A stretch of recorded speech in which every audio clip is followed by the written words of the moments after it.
Trinamool supremo যখন মেঘালয়ে ঠিক তখনই নেতাই শহীদ মঞ্চের কমিটিতে থেকে বাদ দেওয়া হলো মন্ত্রী বীরবাহা হাসদা সহ একাধিক তৃণমূল নেতাকে।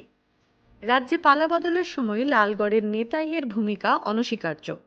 2011 সাল থেকে নেতাইয়ের বাসিন্দারা জোড়া ফুলের ওপরে ভরসা রেখে এসেছেন, কিন্তু হঠাৎ করে যুব তৃণমূলের পদ থেকে অঞ্চল সভাপতিকে বাদ দেওয়ার মতন ঘটনায় ক্ষিপ্ত গ্রামবাসীরা। এই সম্পর্কে একটি জরুরি ভিত্তিতে মিটিং ডাকা হয় মঙ্গলবার বিকেলে। সেই আলোচনায় সিদ্ধান্ত নেওয়া হয় তৃণমূল কংগ্রেস যেমন বাদ দিয়েছে অঞ্চল সভাপতিকে, তারাও নেতাই শহীদ কমিটি থেকে কোনো তৃণমূলের লোক রাখবেন না। এখন দেখার বিষয় নেতাই গ্রামের অধিবাসীরা আগামী দিনে শুভেন্দু অধিকারীর পথে পা বাড়ায় কিনা।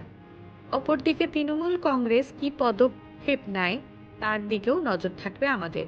শুনে নিন ঠিক কি বলছেন অন্তু অধিকারী, নেতাই শহীদ স্মৃতি রক্ষা কমিটির সভাপতি।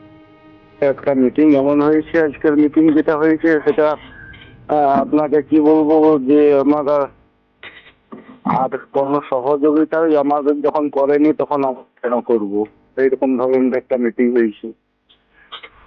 মানে বাদ আমাদের এখানে এখানে সেই যে জয় ছিল না, অঞ্চল সভাপতি, তাকে বাদ দিয়ে দিয়েছে।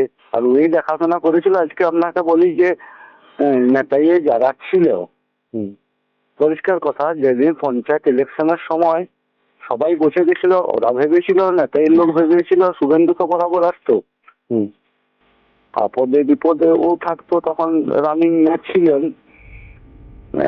তাহলে আপনার সেদিন সবাই ভাবলো যে এবারে বিজেপি আসবে, তাই চুপ করে গেল, বসে গেল, কেউ বেরোলেনি। কিন্তু জয় একাই পতাকা খাটালো, একাই ছিল। হ্যাঁ, আর আজকে তাকেই বাদ দিয়ে দিল, একটু দুঃখদায়ক হয়ে গেল। হ্যাঁ হ্যাঁ হ্যাঁ, তাকেই বাদ দেওয়া হয়েছে। এখন আমাদের গ্রামের আর কেউ, পার্টির তরফ থেকে আমাদের গ্রামের আর কেউ রইলেন, এটাই দুঃখদায়ক হয়ে গেল। হ্যাঁ, উপদেষ্টা ছিলেন ওই বিবাহ, তাকেও বাদ দেওয়া হয়েছে।